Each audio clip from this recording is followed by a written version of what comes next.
What is up, everybody, and welcome back to Italian Football TV. The Serie this weekend. Crazy. I don't even know what this. How do we start off with this? I don't know. Last week, it was me having all the bad stuff. Now, finally, it was you. All right, let's jump straight into this one, guys. Napoli against Juventus. The game that was supposed to be the game of the weekend. Incredible match. Juventus, a 1-0 win. And come on. I know you wanted Napoli. You were hardcore going for Napoli. Yeah. But you got to admit that Juventus deserved to win this match. Napoli did not come out wanting to win. No, at their own home. Juve played so synchronized. They played so well defensively. They played as a unit, and they really didn't let Napoli get a sniff on goal. The only times they had a shot was like a weak shot. They didn't really challenge Buffon. Absolutely. And that really disappointed me. Even though they had most of the possession, they didn't create any chances. Mertens, I'm going to say this, and Mertens is completely silent during big games. And Hamsik. Hamsik to that. Insigne is the only one who, from Napoli, I was seeing something good from, honestly. And I think the whole attitude of the team was wrong, first of all. And Juventus took this match at the São Paulo. Napoli, unbeaten this season. It was their first loss of the season in the Serie A. Yeah. Inter's the only unbeaten team right now. And I think Juve were so organized with the defense, putting Asamoah and De Sciglio in the defense. I couldn't believe how organized Juve's defense was. The entire team. He went with a three-man midfield with Matuidi, Khedira, and Pjanic. Very good. Douglas Costa. Talk about Douglas Costa real quick. He is adapting to the Serie A brilliantly. At first, he was dribbling too much. I don't think he realized that Serie A defenders take you out if you dribble too much. Now, he leaves the ball off perfectly. He could beat his man. Him and Dybala in that role with Higuain, who scores when he wants, scores against his other team, and then celebrates. He said he was looking for De Laurentiis, and he said he was probably hiding. That's why he couldn't find him. Anyway, super disappointed by Napoli for really not coming out and putting on a better display. I think they allowed Juve to win this match. They didn't really want to win. And Juve, on the other hand, I really believe that this could be the turning point of the season. We keep talking about when that turning point for Juventus could be, where they start playing well and start getting the wins. They're 1 point away from Napoli at this point, and I think that there's a different atmosphere in the air. I feel a lot more confident about Juventus, the way that they're playing, and also still missing a lot of key players. Asamoah, as good as he did, him and De Sciglio are not for Juventus, to be honest. Once I would rather Lichtsteiner and Alexandro, and also Chiellini was an absolute beast. Got to give him props for that with an important UEFA Champions League week coming up. I think that this was a huge, huge result for Juventus.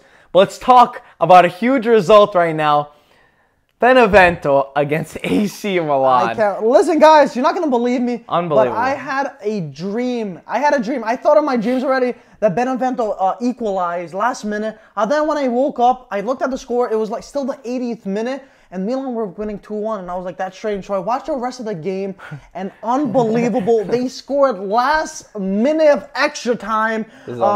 Their goalkeeper, Benevento's goalkeeper, Brignoli scored that one. And I was like, I just got some weird-ass deja vu. And I was like, whoa, this happened already. And I was like, it didn't really happen. I don't even know what happened. I don't know if you guys understood that, because it took me like 10 minutes for you to... Yeah, it took me... All I knew is I saw in my dreams before it happened. It was very weird. But they got their first point ever in the season in their history. So there's a historical moment. Benevento did not give up. Gattuso's first match for AC Milan. Honestly, I'm really rooting for Gattuso. And we thought that he was going to get an easier schedule to get off on. We're like, okay, listen, Montella's out. He's only had a few days to work with the team. But you're playing Benevento, who hasn't gotten a point. Easier schedule than Benevento. You couldn't have gotten a better first game. And credit to Benevento, who, although they did score in the 95th minute with a header from their damn goalkeeper, you couldn't write a better story for them to get their point against AC Milan. They fought the entire match. Yes, Milan were down to 10 men, and I think it's absolute BS that everyone keeps putting the blame on Gattuso for this one. Yo, he's had the team for like 5 days. Yeah. This has been the same Milan for the past 4 years. Remember, you made a graphic like that said like, oh, would Montella have done this? And then we decided not to post it because it's like, how can you blame Gattuso? The players need to take responsibility at a certain point. True. This is Benevento. All due respect. I love Benevento. I love the story. I'm so happy that they scored 2-2. You know, first of all, it's against Michael. Second of all, it's also just a nice story. But I think that, I mean, the Milan players, you got to step up. This guy, Brignoli, has 1 goal in the Serie A.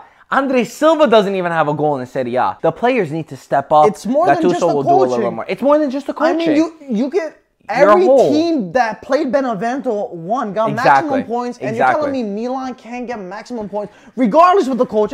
With one man down, they should be getting this easily, and they didn't. And Crudeli's reaction, it explains perfectly how every Milan fan was feeling. Am I right? Yeah, no, it's perfect. Sure. Il portiere ha segnato di testa. Andate a casa! Vergognatevi! Andate a casa! Anche il portiere di testa segna il gol del portiere. Incredibile, incredibile. 2-2. Vergogna!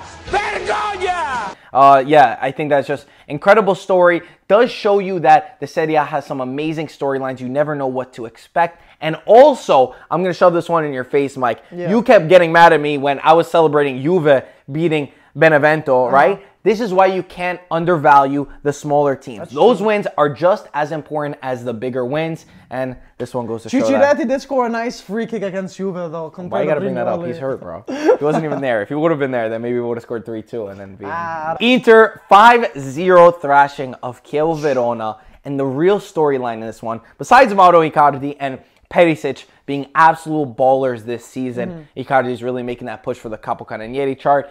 They are the top team in Italy right now. First team, salutate la capolista, because Inter on top of the table. 1 point against Napoli. Yeah, that's definitely a clap. Come on. Amazing right now. And it wasn't just for one match like a few weeks ago till Napoli played. This time they really are on top of the table. I have a question. What? Are they still lucky? Definitely not. I keep hearing Inter are lucky, Inter are lucky.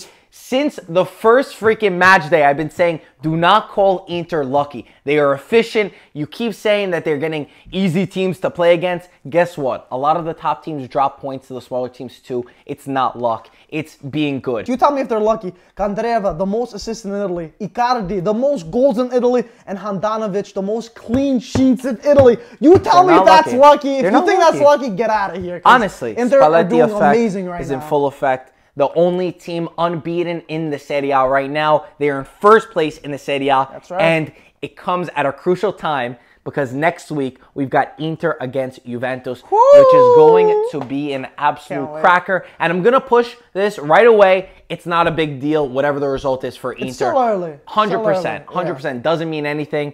Everyone keeps asking us, are Inter Scudetto contenders? Still, I'm saying they're overachieving, but they are Champions League contenders, and they will not stop fighting until the very end. But it's a long season. Very long season. Inter's only goal right now is to make Champions League. If they make anything extra to that, is an accomplishment. Exactly. So completely agree with you. Spal, Roma, as straightforward as it gets, right, Mike? You're the one who said that to me. Spal went down really early, right? Spal came down in the 9th minute, got a red card, and the rest was pretty much history. Dzeko got back to scoring, which is pretty important to say. His 8th goal of the season. He was on a little bit of a drought. Pellegrini also scored. I love seeing Pellegrini get on the score sheet. And Strootman scored in this match. So straightforward. They have a game in hand. They're sitting in 4th place. If they get a win in their next game, they would be tied with Juve in points, getting 37 points. So that's gonna be it. Roma are pushing. Very good. Exactly. Like you said, game in hand. It is the Sampdoria, but if you do get that win, they're up there. They're getting points too. Difra is a beast. I gave him no credit, and he's really proving a lot of us wrong. That's Sampdoria Lazio had a lot of late drama in this one. Once again, Sampdoria at the end of the match start risking too much, and this time, unlike Juventus, Lazio took complete advantage of that. 1-0 down after Zapata scored a brilliant goal where he pulled out a pipe out of nowhere. I don't know where he pulled out this pipe. Let me know where that pipe was. I'm not going to make any intentions. Anyway, Lazio came back scoring 2 goals in typical Lazio fashion. As Alessandro Del Piero said, this Lazio is filled with winners. Such an important game. Reiterate once again, Sampdoria at the death of it, just like against Juventus, conceded a lot of goals. This time it was too much. Simone Inzaghi's team go up, but Sampdoria did go down fighting, and you can't really take anything away from Sampdoria because Lazio's a top team. Definitely, for sure. Right? Let me add this too. Sampdoria, this is their first loss at home. Actually, they won every game played at home, and now not only did they not tie, but they lost. And you want to say Lazio's? Yeah, Lazio have won every single home game this season. Away game. Away game. I'm sorry. Yeah, so they got home. Sampdoria never lost at home. Lazio never lost away. That's incredible. Amazing. 2 incredible teams faced off. 2-1. I think it is a fair result because Lazio is a nudge above Sampdoria, in my opinion. In other results, real quick, Torino 1-1 against Atalanta. Torino can no longer get a win in the Serie A. And Belotti is still not on the score sheet. Fiorentina 3-0 over Sassuolo, where Simeone got his 5th goal of the season. And Chiesa got his 4th goal of the season. There are 2 more games still to be played today as you're watching this. Crotone versus Udinese and Hellas Verona versus Genoa, where hopefully our boy Giuseppe Rossi, wait, he's probably not called up actually. Probably not. Hopefully we'll see him on the bench at least. Yeah, or in I'll the be stands. happy. Yeah. Or in the stands, Get a nice yeah, picture exactly. of him. We got a funny story to tell you about this water bottle, but I'll hold off and tell you guys that another day. Mike, Capocannoniere chart. Talk to us about it. So, Mauro Icardi finally dethroned Immobile, has 1 more goal over him. It's about time because Immobile's been on fire. Inter's been on fire, yes, and he definitely deserves that. Dybala's been on a little bit of drought. That's so where true. is he on He's actually 3rd place with 12 goals. Because he started the season brilliantly. That's true. Let's look at the Serie A table. Inter in 1st place. Inter fans, you must be loving this. I know we keep getting DMs like, guys, you think we could get the Scudetto? Right now, 1 point above Napoli, who are in 2nd place with 38 points. And then Juventus are 1 point behind Napoli with 37 points. And then we've got Roma, Lazio, and Sampdoria, who all have a game in hand and make up those Europa League spots. But look at AC Milan in 8th place. They're 1 point above Atalanta, Torino, and Chievo Verona on points. That is so sad. They need to start playing better. Hopefully, I'm truly rooting for Gattuso. I heard what he said before yesterday's game. It connected to me. It was very relatable. I don't like when people just make this perception about someone when you don't really know him. But anyway, I hope that he does good. I hope that he steps it up because God knows that Milan are the only ones not enjoying this season. It's true. Right? And the thing is, they were so hyped up too with all the great transfers. It was just Partly so hard for that transition with so many great players. Yeah. But guys, you heard what we said. That is a recap of the Serie A round 15. IFTV's been working hard. We've been decorating our studio a little bit. Guys, let us know if we got to add something. We just threw some stuff on the wall, but if you think something cool could be on the wall, let us know. We need some ideas around here. Check this out. Look at this. FIFA 2004. I found this and I was like, Mike, we got to hang it up because Del Piero, Henry, and Ronaldinho are all on the front cover. Okay. When was the last time a Serie A player has been on the cover of FIFA? That's the question today. Let me know down below. Materazzi signed over there. We'll hold off. Okay, every video we'll give you a little bit that's of what's good. I like over here. Anyway, guys, as always, thank you for watching. Comment down below, and we'll talk to you soon. Ciao ragazzi. Miguel, don't you have a paper to write? It's not from SpongeBob? Mark, I know you saw that. Everyone saw that episode. Time's up, SpongeBob. Oh, yeah, I remember. He says, he's like writing for like an hour. And then it's like Juve Merda or something. Or not that, but I'm just saying. Something like that. Why do you always go for that? Why do you send me Snapchats and you're like, yo, Marco, check out how cool this font is. And then you put Juve Merda. I did that with this, remember? Yeah. That was fun. You act like you don't know, bro, but you know. Did you hear that? We got a dolphin in the studio. I thought it was a lamb. Come on, do your thing, bro. What you gonna do? Because the iPad. Where was that from? There was a movie. We did this before. It was like you lick it and then do it. I forgot what movie. It was from a movie or something.